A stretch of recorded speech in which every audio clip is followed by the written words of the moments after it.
हमारे स्कूल का नाम DAV central public school Sirsa है। मैं राजीव त्रेजा स्कूल प्रिंसिपल हूँ। हमारे total art, science and commerce में बच्चे अपीयर होते हैं। आर्ट्स के हमारे बच्चे नहीं थे। उसके अंदर टोटल हमारे 109 स्टूडेंट्स हैं। मोस्टली 3-4 कंपार्टमेंट भी हैं, बाकी सभी बच्चे पास हैं। उसमें फर्स्ट जो टॉपर आया हमारा कॉमर्स का आया, उसके 97% मार्क्स हैं। साइंस के अंदर जो टॉपर है मयंक गौतम है, उसके 95.8% मार्क्स हैं। और कॉमर्स के अंदर रेनू है, उसके 95.6 सेकंड है टॉपर। और पल्क गर्ग जो है थर्ड टॉपर है, उसके 93.2% मार्क्स हैं। ऐसे ही साइंस के अंदर नॉन मेडिकल के अंदर जैसा मैंने आपको बताया कि फर्स्ट हमारा मयंक गौतम है, उसके 95.8 हैं। सेकंड है रजीत गोयल है, उसके 95% है। थर्ड में अनमोल है, उसके 94.8 हैं। उसके साथ दीपाली है, उसके भी 94.8 हैं। एक तो आपने ये पूछा है कि आपने कितने स्कूल में कितने, पुराने बच्चे जितने चल रहे हैं वो मोस्टली चल रहे हैं। नए एडमिशन अभी क्योंकि बाहर से जो आने वाले हैं कुछ करवा भी रहे हैं, जितने हुए हैं उनको ऑनलाइन क्लासेस हमारी टीचर जो है करवा दे रहे हैं। और मैं एक सबसे बड़ी बात बताऊँ, मोस्टली मेरे को लगता है स्कूलों के अंदर टीचर ट्रेनिंग प्रोग्राम हुए हैं या नहीं हुए हैं। हमारी DAV मैनेजमेंट ने हमारे सिरसा डिस्ट्रिक्ट के जितने भी DAV स्कूल हैं और हिसार डिस्ट्रिक्ट के जितने भी स्कूल हैं, उन स्कूलों के टीचर्स को teacher training programme online classes कैसे लगानी है, 3 दिन का प्रोग्राम बीच में रखा हुआ था। समर वेकेशन के अंदर जून के अंदर हमने की थी। उसी प्रोग्राम के अंदर हमने टीचर्स को बताया कि ऑनलाइन क्लासेस बच्चों को कैसे करवानी है। और मैक्सिमम टीचर हमारे जूम के माध्यम से जो है ऑनलाइन क्लासेस दे रहे हैं। और जूम के साथ साथ पहले क्या हुआ था कि यूट्यूब के साथ एक लिंक दे के टीचर अपने आप जो है मैसेज दे रहे थे या भेज रहे थे, उसको भी बिल्कुल हमने स्टॉप कर दिया है, बंद कर दिया। अब टीचर अपनी वीडियो तैयार करके, अपना मैटर तैयार करके बच्चों को फॉरवर्ड कर रहे हैं, शेयर कर रहे हैं। और 2 दिन मिनिमम, हफ्ते के 2 दिन से ज़्यादा भी कर रहे हैं, मिनिमम 2 दिन जो है जूम से क्लासेस बच्चों के साथ शेयर कर रहे हैं। और उनकी कोई प्रॉब्लम है, उनके डाउट हैं, वो भी उनको जूम के ऊपर क्लियर कर रहे हैं।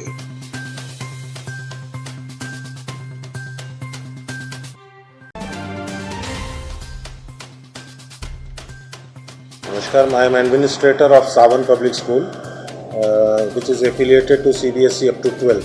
स्कूल का रिज़ल्ट बहुत अच्छा रहा है हमारे अगर आपसे मैं अपने फैक्ट्स शेयर करूं तो हमारे 153 स्टूडेंट्स 12th में अपीयर हुए थे, जो साइंस, कॉमर्स और आर्ट्स तीनों स्ट्रीम के थे।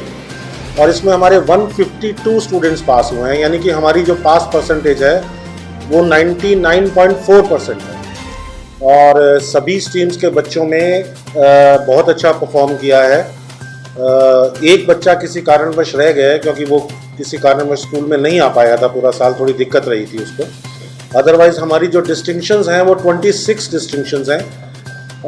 12 बच्चे आर्ट्स से अबव 90% मार्क्स लेके आए हैं, 4 बच्चे हमारे कॉमर्स के हैं और 10 बच्चे जो हैं हमारे साइंस के हैं। और यहाँ मैं ये बताना बहुत ज़रूरी समझूंगा कि जो साइंस का हमारा जो टॉपर है स्कूल का, वो हमारा डिस्ट्रिक्ट टॉपर है। पूरे डिस्ट्रिक्ट में जो साइंस में टॉप किया है, नाम है उसका प्रथम जैन, सन ऑफ श्री विनय जैन। तो 97.4% मार्क्स लेके पूरे डिस्ट्रिक्ट में साइंस में उसने टॉप किया है। हाँ, सारी स्ट्रीम्स की बात करें तो वो थर्ड टॉपर है पूरे डिस्ट्रिक्ट में, लेकिन साइंस में वो फर्स्ट है। इसी तरह हमारा जो कॉमर्स का टॉपर है Aman, son of Shri Mohanlal, 96.8% marks लाके वो बच्चा जो है स्कूल में टॉप किया है। और डिस्ट्रिक्ट में वो, पूरे डिस्ट्रिक्ट में वो कॉमर्स में थर्ड पोजीशन पे है। और आर्ट्स में भी अच्छी पोजीशंस हैं। हमारी बच्चे हैं जो सिमरन नागपाल एक लड़की है, और जो टॉपर है रिया सोनी है, बहुत अच्छे परसेंटेज लेके बच्चे। कुल मिला के ऑल इन ऑल ये बहुत अच्छा रिज़ल्ट है। और इस रिज़ल्ट के लिए मैं अपने सारे टीचिंग स्टाफ और मैनेजमेंट और जितने भी हमारे अभिभावक हैं और बच्चे तो हैं ही हैं जिन्होंने मेहनत करी, और उनके रंग से जो है रिज़ल्ट बहुत अच्छा है। देखिए, लॉकडाउन की स्थिति में अब नए तरह का एक देखने को मिल रहा है। जैसे सोशल मीडिया पे भी हम सुन रहे हैं, देख रहे हैं, कुछ भाषा भी इस तरह की प्रयोग हो रही है स्कूल वालों के खिलाफ, संचालकों के खिलाफ। और ये हम अपने शहर की बात नहीं करेंगे, ये राष्ट्रव्यापी जो है सिनेरियो है, ये पूरे देश में ही ऐसा चल रहा है। तो ये तो एक विपदा आई है, सबके लिए आई है, हमारे लिए भी आई है, हमारे अभिभावकों के लिए भी आई है, पूरे समाज की विपदा है। और हमारे अभिभावकों को या समाज को भी ये समझना चाहिए कि इस विपदा के समय हमें सहयोग करना है, सभी का एक दूसरे का सहयोग करना है। जैसे सरकार ने अपने सर्कुलर्स के द्वारा कहा है कि सिर्फ मासिक फीस ही लेनी है, तो हम उसका पालना कर रहे हैं। हमने तो अपने वार्षिक शुल्क भी स्थगित नहीं करे हैं, हमने कैंसिल ही कर दिए हैं। तो मासिक फीस से जो हमारे स्कूल का जो सैलरी सिस्टम है वो चलता है, तो अभिभावकों को भी चाहिए कि थोड़ा सा इस मामले में हमें सहयोग करें। हम यहाँ भी तैयार हैं, अगर वो नहीं दे पा रहे हैं तो एटलीस्ट हमारे को एक प्रार्थना पत्र या एप्लीकेशन लिख के दें। हम उसको कंसिडर कर रहे हैं, देख रहे हैं कि उनका काम धंधा इस लॉकडाउन पीरियड में अगर अफेक्ट हुआ है तो उसको चीज़ को सोच रहे हैं। लेकिन ये सोच कि फ़ीस माफ़ हो जाएगी, क्योंकि ऑनलाइन स्टडीज़ हमारे स्कूल में चल रही है, स्टाफ अपने घरों में बैठ के क्लासेस ले रहा है, कुछ स्टाफ को हम स्कूल में भी बुला रहे हैं, तो एक बहुत अच्छा प्लेटफॉर्म देने की कोशिश करी गई है बच्चों को, और बच्चों को भी बहुत अच्छी तरह समझ आ रहा है।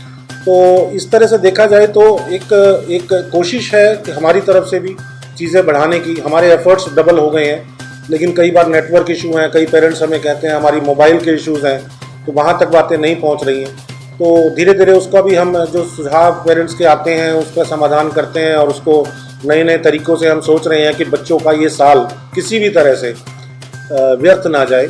किसी ना किसी तरह हम उनको इस तरह से कर दें कि वो इस साल को ना ख़राब करके अगले साल में नई कक्षाओं में जा सकें।